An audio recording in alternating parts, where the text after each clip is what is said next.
my God, are you okay? Dude, watch where you're going. The light was green. Dude! Oh my God, if only there was something to warn him. My name's Connor Wood. I'm working with Jackson Hall, Braxton Moss, and Jamie Alvarado Rojas. And we're trying to make intersections safer for people who are distracted to people who are visually impaired. There's always something that can go wrong at an intersection. In 2022, there were 7,304 pedestrians killed.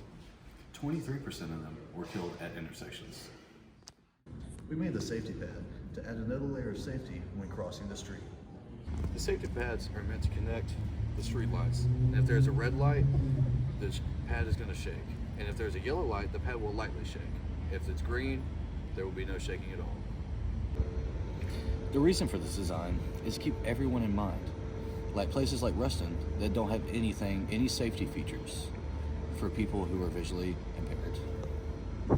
There are solutions out there, but they warn by using sound. And if you happen to be deaf and blind, what would you do? Oh, this is the safety pad. We have on the top layer like a little braille padding for people to know what this is to begin with. But if we look inside the box itself, you see that there's 2 packs of batteries in there. One of them is for the actual Arduino and for the RF, for the RF sensor. And then the other pack is for the actual motor itself. We have, if you look closer in there, we have 2 MOSFETs in there to control each motors because we don't want it overwhelming. But then we also have the pressure sensor also connected to it as well.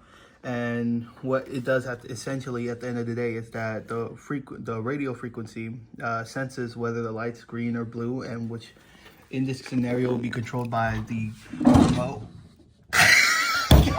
So back to what I was saying, the radio right now in this situation, the frequency will be controlled by the actual remote itself because we don't have access to the actual street lights. But essentially, we press a button on the remote, which would be either green, yellow, or red, and then it will go into the Arduino, telling the MOSFETs that it's either, if it's a red, both motors are going to shake. If it's a yellow, only one is going to shake, and if it's green, nothing will shake. And this is all on top of if there's something already on top of the pressure sensor, which again is covered right here, and we have a little something on the bottom to be able to lift it up a tiny bit, so when somebody presses it anywhere, it presses down straight, which is right there. That's the whole explanation of how this works.